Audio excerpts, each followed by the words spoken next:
Welcome to LifeBlood. This is George G, and the time is right. Welcome to today's guest, strong and powerful Melisa Karabeyoglu. Melissa, are you ready to do this? I am very ready. Thank you, All George. right. Excited to have you on. Let's go. Melissa is a registered dietitian. She is a nutritionist, wellness expert with Vivoo. They're the world's first wellness tracker using an at-home urine test to provide instant, personalized nutrition and lifestyle advice. Melissa, excited to have you on. Tell us a little bit about your personal life, some more about your work, and why you do what you do. Sure. Thank you for the lovely introduction. Yes, it is correct. I am a nutritionist, very passionate, in fact, and I am the nutrition and wellness expert here at Vivoo. Our company focuses on helping individuals connect with their bodies, cute little messages I say throughout the day, and really sensitizing to cues from our physical well-being. We developed this biohacking device, which is a urinary test strip, and I talk about how amazing this is. In addition to my own private practice where I counsel nutrition clients, I'm also the chair representative for Eat Right International, the Academy of Nutrition and Dietetics for America. So I serve there as well. Did you always know that nutrition was what you were going to do? Yeah, if we were going to backtrack a bit, I didn't know that nutrition was what I wanted to do until I realized how important it was. Unfortunately, a lot of us realize the value of something when we have lost it. And I grew up in a very healthy or health conscious, as I may say more correctly, household.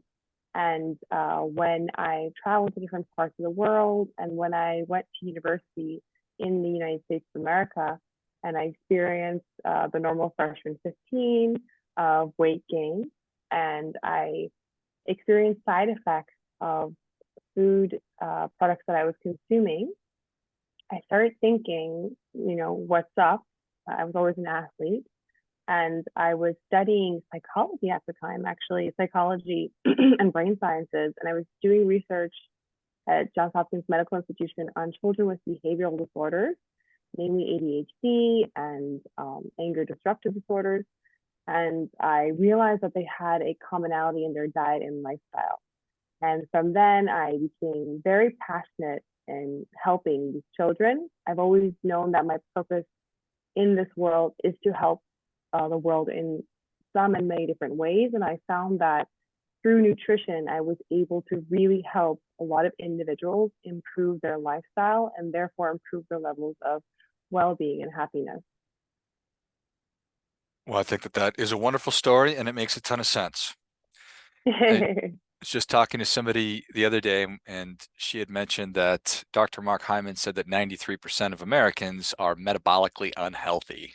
And I think that we're all well aware that we're struggling with obesity and then all the other things that are going along with that. When you Yes. talk about um, healthy eating, how specific is that to an individual, or is there one diet that is going to make sense for lots of people? Yeah. I mean, that's wonderful, the quote by Mark Hyman. And I do think that unfortunately, a lot of individuals in the United States are not healthy. And a lot of individuals might say, what's healthy? And as a dietitian, I try not to use that word with my clients because there comes a time when there's something even called orthorexia to the extreme, where let's not confuse with anorexia, where individuals become so focused on eating for only health purposes that they forget the other pleasures of food, such as enjoyment and taste and sensations. So, these two extremes of being unhealthy and then a population focused so much on health, I do find that, what would define a health conscious or healthy diet would be a diet that supports one um, lifestyle. So, if you are, for instance, right now you are hosting this lovely podcast, which I'm so happy to be a part of. You have to do so many different errands throughout the day. You have to sit here, have the mental energy, have a clear throat. You have to have, your blood pressure. A lot of different mechanisms in your body have to work in a proper way so that you can perform at your optimal level and also feel satisfied with your performance, have clear cognition, sleep well, feel well.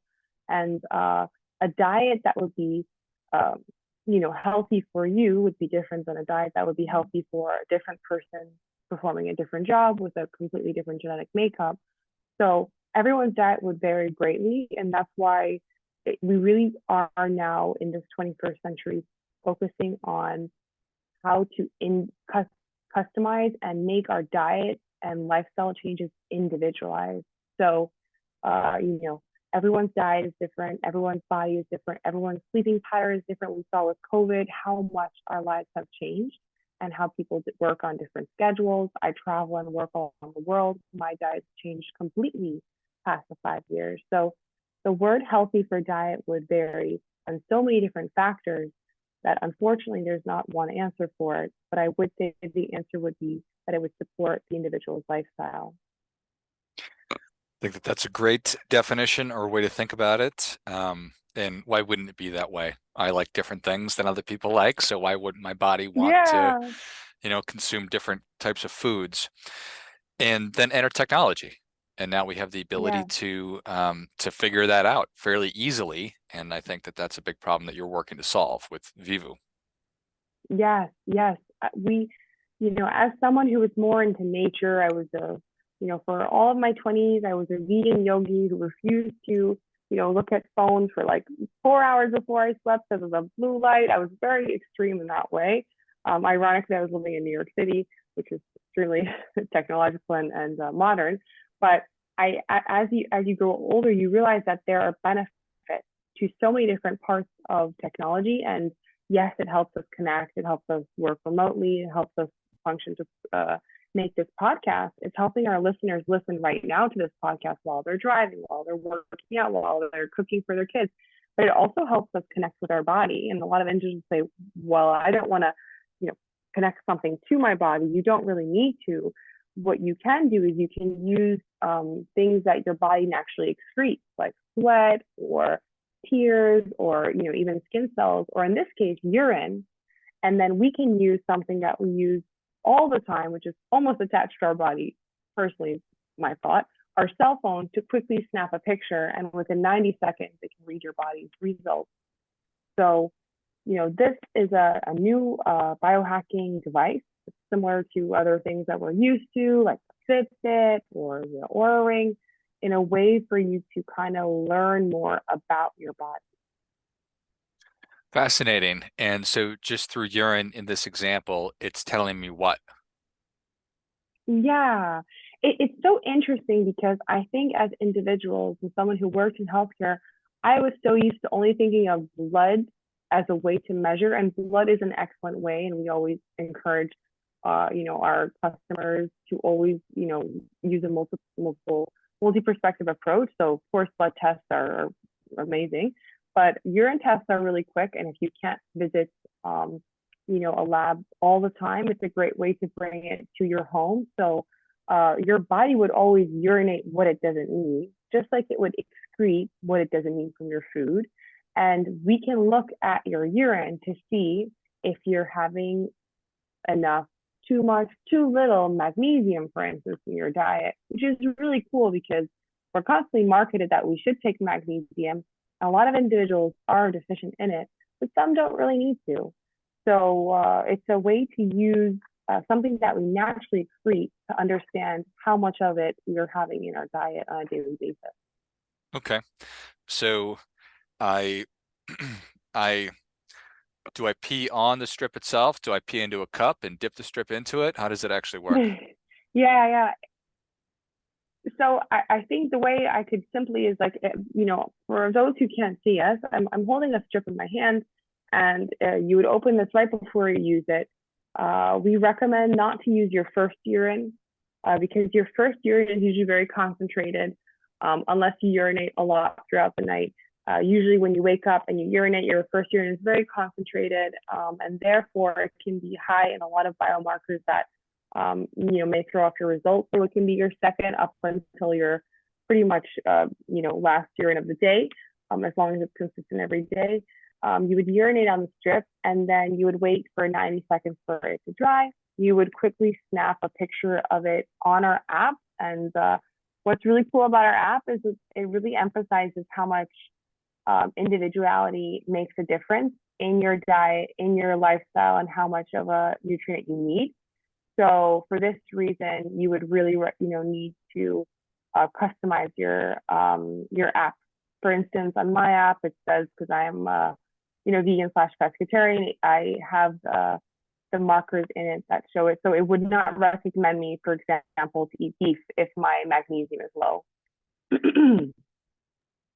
Got it. So it's not going to offend everything about your being by saying, go have a cheeseburger. You're like, what are you talking about, app? Yeah. Yeah. So the app would record that you say that you don't want to consume dairy, and therefore it would not recommend dairy. It really does take into consideration what you use as a preference. So if you prefer, for example, that we have a very large population of ketogenic diet followers, so it would recommend those individuals to follow a ketogenic diet to make their nutrition needs. Got it.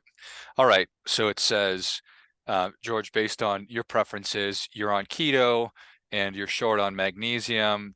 I'm just throwing out examples here. Therefore, you should consider adding or potentially subtracting this food Yes, item into yes, what you're currently doing to more yes, optimize. yes, yes. And in individual to food, it also gives a lot of lifestyle advice because, as we may know, sometimes food isn't everything. I forget that as a nutritionist. Sometimes my friends will have a headache and I'm like, are you hydrated? Or I say a lot of things, it's always related to food. Is your blood sugar low? But really, a lot of our health is also about our lifestyle. So it also will recommend you to, increase meditation or exercise. For example, one of our parameters is oxidative stress, which is inflammation. And of course, you can get inflammation from a lot of components of our diet. If you're having a diet with too much, nitrates, etc. But it also will encourage you to do other lifestyle changes, such as meditating daily, or, for instance, exercising, sleeping enough. So the app will really give you personalized recommendations. And what's really awesome is the app is made by a team of engineers and also a large team of healthcare workers, so dietitian, nutritionists, and doctors. Nice. All right. So it is knowledge. So now I Yes, know instead of guessing, it's making suggestions as to positive interventions from not just the food itself, but also other lifestyle factors. Um, how else how else are you thinking about attacking the problem, or if that's the right term, of helping people to be healthier through the app, through the company? yeah. So we really do focus on everyone's individualized response and how they're responding. So if individuals are, testing daily, we can give them daily recommendations. Some individuals prefer to test on a weekly basis. What we really do, it's up to the person who is taking the test if they are going through a major lifestyle change and they want to make drastic changes to their diet. Got it. Okay. And somebody does say, you know what, I consider myself to be overweight. I need to Yeah, do more. I need to lose weight. Otherwise, maybe I had, who knows if that's their perspective on yeah, things. yeah. It really does depend. Some individuals do want to lose weight. Some individuals really just want to maintain their health. Some individuals have a lot of inflammation. Or, for example, we have a large population that also uses our app to measure their calcium, because calcium is another parameter that's really popular, especially, amongst postmenopausal females. It's really important for them to measure their calcium and monitor it. So we have a large population of individuals who prefer to stay at home and use this as a way to monitor their mineral intake. Got it. Nice. I think that makes a ton of sense. We need to make things convenient for people, certainly, and as Yeah, convenient yeah, as possible. So, yeah, in terms of, I really appreciate being proactive and, monitoring, kind of like what we've been talking about. For this vast population of people that are struggling, and perhaps I'll just put on your nutritionist hat or your dietitian hat. Um, earlier you talked about how a lot of the time we do need to hit some kind of a rock bottom before we actually make a choice or a change or something gets taken away from us. How do you think Yeah. about creating sustainable diets, if that's the right term? Yeah, well, I think for creating something sustainable, it would mean that it would be able to be replicated over and over again very easily without a large economic cost or a large amount of effort. And it would be very practical for the individual. Also not harming our ecosystem, terribly, because that's also part of sustainability, if I can say so. So I diet that would be, to break that up and to make sure that it's practical. I always, even when I'm creating recipes, I always choose recipes that are one or two steps, nothing that requires, so much different preparation methods, nothing that requires tons of ingredients, just because it really does prevents individuals from even starting their recipe. A lot of individuals become perfectionists and they'll make this, I'm going to make this, beautiful cake. And then they somehow, 15 minutes in, they almost lose it, or they take 2 days to make it because it's such a complex cake. I always try and encourage simpler recipes, simpler food ingredients. So whole ingredients, for instance, not using, you know, uh, like tomato concentrate to add to your, soup, adding tomato itself, or, trying to really focus on adding ingredients that only have one ingredient. It sounds really rhetorical and makes sense when I say it, but a lot of us don't do that. We cook using ingredients that are actually having their own subcomponents. So for instance, not to make cookies with a cake mix. This really does play into how conscious we are about what we consume, and therefore makes eating healthier much more seamless, because we're mindful as we're preparing our food. Preparation of the food is really important in sustainability of a diet, because it allows for us to really connect with what we eat, and it actually, research shows, it really helps individuals become more satisfied. I'm not saying more full, because that's actually a physical and a neural cue, but more satisfied, because when we see lots of food, when we're preparing, when we're touching, when we're smelling, when we're cutting, when we're washing, when we're shopping the food, when we're quickly sauteing, we're putting on the plate, by the time we have it on the plate, we're already so connected with that food. It's a different type of connection than we just sit down and we immediately eat. So we're much more satisfied. And then, to continue the sustainability question you mentioned about how to make a diet more sustainable, I would also say that it would be, in addition to being easy to prepare, less ingredients, preparing it yourself, I would also encourage that the diet should be consisting of food that is really easy for the individual to digest, meaning that the individual doesn't feel very sleepy, groggy, irritated right after they eat. They shouldn't have to take a big nap after they eat. And also they should feel energized. The whole reason why we eat is actually to get energy. It makes sense also when I say it, but we don't really do it. We're actually eating for enough calories to perform our next task. A lot of individuals get so lost in the process of eating, they forget why we're doing it. It's really for animalistic reasons, so that we can, nourish our bodies and, have optimal health, so that we're able to reproduce and create healthy offspring. Lastly, for a sustainable diet, of course, I would, advertise a diet that's plant-based.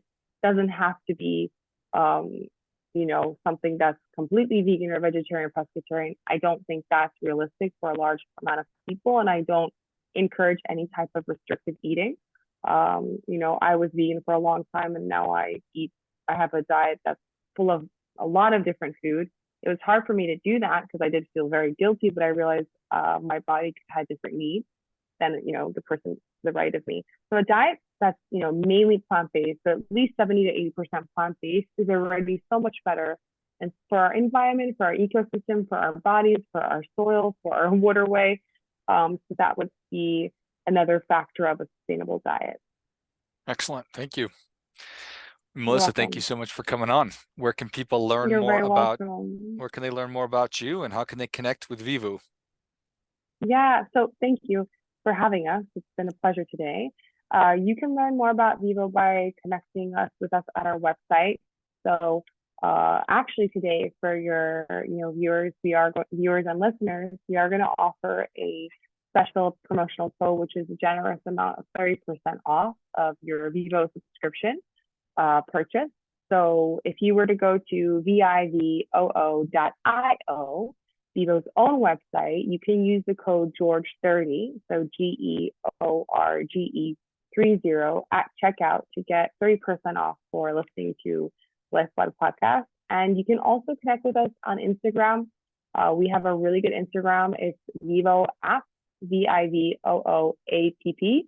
And at that Instagram, you can find great resources, podcasts, recipes, a lot of other health and wellness really going to help you motivate to stick with your wellness goals and connect with other like-minded individuals.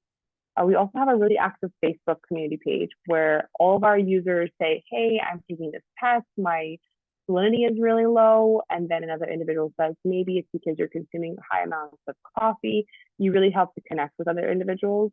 My own Instagram is also found through Vivoo's Instagram. I'm Smile with Melisa because I focus on improving wellness to improve one's mood and feelings of happiness. I love it. If you enjoyed this as much as I did, show Melisa your appreciation and share today's show with a friend who also appreciates good ideas. Go to vivoo.io, check out the great resources, and enter George30 at checkout for 30% off. Find them on Instagram under Vivoo app, Vivoo app, APP. Find Melisa at Smile with Melisa. Check out the Facebook group and check out your selenium level because you drink too much coffee. That sparked an interest in me, Melisa, for sure. Yeah. Excellent. Thanks again, Melisa. All right. Thank you so much, George. And until next time, remember, do your part by doing your best.